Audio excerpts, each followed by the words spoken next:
Friends, आप सभी का हमारे YouTube चैनल लर्निंग यूनिवर्स में बहुत बहुत स्वागत है। बच्चों, आज हम इस वीडियो में 7th क्लास की सामाजिक विज्ञान का जो आपका भूगोल का सेक्शन है उसकी वर्कशीट नंबर 2 जो कि 16 जुलाई के लिए है उसको लेके हाजिर हुए हैं। इस वर्कशीट का आपका जो विषय है उपग्रह। जैसा कि इससे पिछली विषय में जो वर्कशीट थी उसमें हमने जाना होगा तारों के बारे में, ग्रहों के बारे में जाना है। अब ये जो आपकी वर्कशीट है इसका विषय उपग्रह। तो उपग्रह क्या होते हैं, कितने प्रकार के होते हैं, इसके बारे में पूरा हम जानेंगे और इससे भी रिलेटेड जो भी जानकारी है वो मैं आपको इस वीडियो में बताऊंगा। तो वीडियो में पूरा हमारे साथ बने रहिएगा। और अगर आप हमारे चैनल पर नए हैं तो हमारे चैनल को लाइक और सब्सक्राइब करिए ताकि जो भी नई वीडियो आती रहे वो आपको मिलती रहे। चलिए स्टार्ट करते हैं। जिस प्रकार सभी ग्रह सूरज के चारों ओर चक्कर लगाते हैं उसी प्रकार कुछ खगोलीय पिंड ग्रहों के चक्कर लगाते हैं। इन्हें उपग्रह कहा जाता है। उपग्रह दो प्रकार के होते हैं, प्राकृतिक उपग्रह तथा मानव निर्मित उपग्रह। अब देखिए बच्चों, जैसे पृथ्वी है, किसका, ये सूर्य है, पृथ्वी सूर्य के चारों ओर चक्कर लगाती है। तो पता है कि सूर्य जो सौर मंडल है उसके सभी ग्रह किसकी परिक्रमा करते हैं, सूर्य की। तो सूर्य एक तारा है और पृथ्वी एक ग्रह है। तो ग्रह क्या करते हैं, सूर्य की तारे की परिक्रमा लगाती है। लेकिन कुछ ऐसे भी खगोलीय पिंड होते हैं, खगोलीय पिंड पृथ्वी भी है लेकिन वही है जो तारे सूर्य का लगाती है तो ग्रह हो गया। कुछ ऐसे खगोलीय पिंड होते हैं जो ग्रहों का चक्कर लगाते हैं। तो जो ग्रह का, जैसे पृथ्वी एक ग्रह है, पृथ्वी का चक्कर जो लगाते हैं वो क्या कहलाएंगे, जैसे पृथ्वी का चक्कर क्या लगाता है, चंद्रमा। तो चंद्रमा पृथ्वी का उपग्रह है। तो जो पिंड ग्रहों का चक्कर लगाते हैं वो उपग्रह कहलाते हैं। और उपग्रह दो प्रकार के होते हैं, प्राकृतिक उपग्रह और मानव निर्मित उपग्रह। तो प्राकृतिक उपग्रह वह उपग्रह होते हैं जो सौरमंडल में विद्यमान होते हैं, और मानव निर्मित जो मानव द्वारा अंतरिक्ष में छोड़े जाते हैं। अब आगे देखते हैं, दिया गया चंद्रमा पृथ्वी का एकमात्र प्राकृतिक उपग्रह है। तो प्राकृतिक उपग्रह जो चंद्रमा है वो पृथ्वी का एकमात्र प्राकृतिक उपग्रह है। तो ये जानिए कि पृथ्वी का एक ही उपग्रह है, उसका नाम क्या है, चंद्रमा। चंद्रमा पृथ्वी का एक चक्कर 27 दिन में पूरा करता है। कितने दिन में, 27 दिन में। लगभग इतने ही समय में यह अपने अक्ष पर एक चक्कर भी पूरा करता है और 27 दिन में ही वह अपना एक चक्कर पूरा करता है।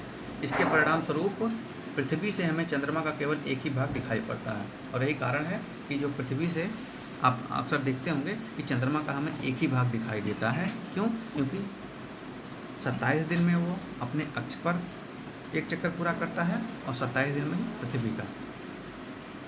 चंद्रमा का व्यास पृथ्वी के व्यास का केवल 1/4 है। तो ये सब जो बच्चों ये आंकड़े हैं, जो तथ्य हैं, इनको आप लोग नोट कर लीजिए या याद कर लीजिए। तो पृथ्वी यानी चंद्रमा का व्यास पृथ्वी के व्यास का 1/4 है। यह इतना बड़ा इसलिए प्रतीत होता है क्योंकि यह हमारे ग्रह से अन्य खगोलीय पिंडों की अपेक्षा नज़दीक है। लेकिन आप जब देखेंगे तो पृथ्वी, चंद्रमा जो है बड़ा दिखता है। क्यों? क्योंकि यह पृथ्वी के बहुत नज़दीक है अन्य ग्रहों की अपेक्षा, तो इसलिए यह बड़ा दिखता है। चंद्रमा पर ना तो जल है और ना ही वायु। इसकी सतह पर पर्वत, मैदान एवं गड्ढे हैं। तो चंद्रमा पर जल और वायु नहीं है, बल्कि इसकी सतह पर क्या क्या है, पर्वत है, मैदान और गड्ढे हैं। चंद्रमा का अपना कोई प्रकाश नहीं है, सूर्य के प्रकाश से प्रकाशित होता है।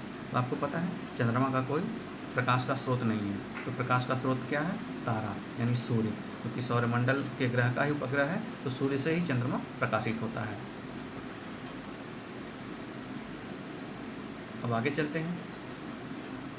एक देखिए यहाँ पे चित्र भी दिया गया है। ये सूर्य है, सूर्य की परिक्रमा कौन लगा रही, पृथ्वी, और पृथ्वी का परिक्रमा कौन कर रहा है, चंद्रमा। आगे है, कुछ तथ्य दिया गया है। नील आर्मस्ट्रांग पहले व्यक्ति थे जिन्होंने 20 जुलाई 1969 को सबसे पहले चंद्रमा की सतह पर कदम रखा था। तो चंद्रमा पर कई सारे चंद्रयान भी जा चुके हैं, मानव जा चुके हैं, चंद्रयान भेजे जाते हैं। जैसे भारत अभी एक गगनयान भेजने वाला है, कहाँ पे, चंद्रमा पे, जल्दी ही। तो उसमें भी भारत एक दो जो एस्ट्रोनॉट होंगे उनको भेजेगा।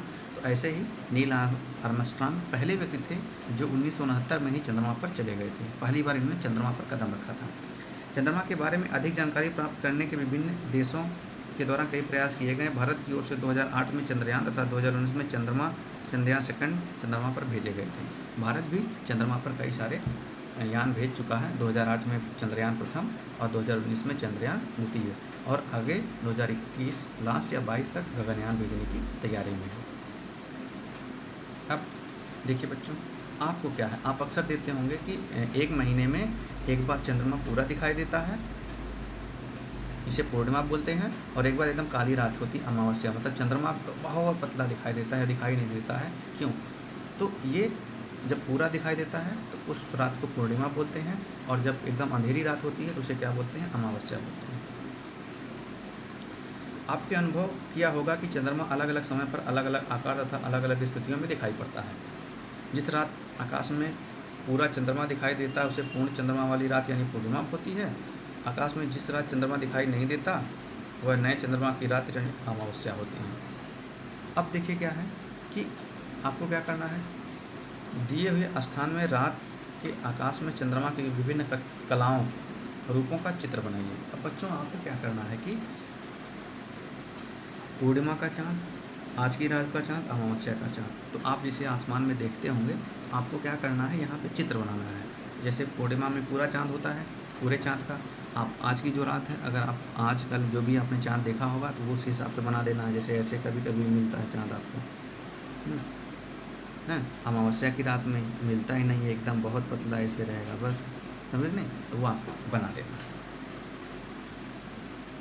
अब देखिए आपको एक गतिविधि दी गई है, जुलाई के महीने में किस तारीख को पूर्णिमा है तथा किस तारीख को अमावस्या है पता लगाइए। बच्चों ये आपको पता लगाना है कि जुलाई के महीने में पूर्णिमा यानी कब पूरा चांद वाली रात है और कब अमावस्या एकदम। तो आपको ये बताना है कि जुलाई महीने में पूर्णिमा और अमावस्या कब है।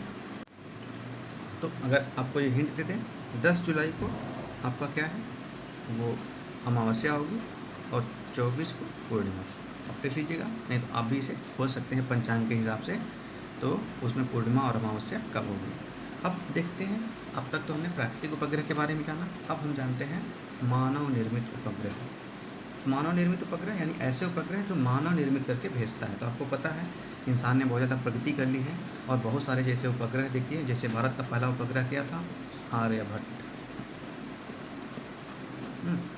तो कृत्रिम उपग्रह कहलाते हैं, मानव निर्मित उपग्रह कृत्रिम उपग्रह कहलाते हैं। ये वैज्ञानिकों द्वारा बनाए जाते हैं, इन्हें रॉकेट के द्वारा अंतरिक्ष में भेजा जाता है एवं पृथ्वी की कक्षा में स्थापित कर दिया जाता है। इनकी सहायता से हमें ब्रह्मांड के बहुत सारे जानकारियाँ मिलती हैं। इन्हीं की सहायता से हम संचार माध्यम GPS एवं टेलीविज़न का इस्तेमाल कर पाते हैं।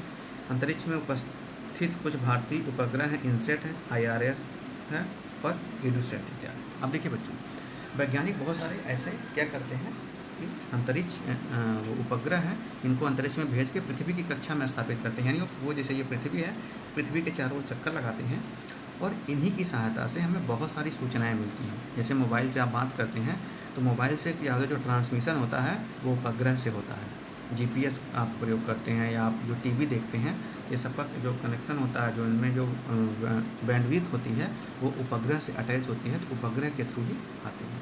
तो ये सब सुविधाएं हमें कृत्रिम उपग्रह से मिलती हैं। गतिविधि 2 है कि दैनिक जीवन में कहाँ कहाँ कृत्रिम उपग्रहों की सहायता ली जाती है पता बताएं। जैसे आप TV देखने के लिए, मोबाइल में, GPS में, समझ नहीं, इन सबको देखने के लिए हम किसका प्रयोग करते हैं, कृत्रिम उपग्रह। प्यारे बच्चों, आज आपकी देखिए कितनी नॉलेजफुल, कितने ज्ञान वाली ये वर्कशीट थी, इसे हमने पूरा किया है। इसे आप अच्छे से करके अपने कक्षाध्यापक को भेजिए और अगर आपको अच्छा लगा हो तो इसे अपने दोस्तों तक भी शेयर करिए। धन्यवाद।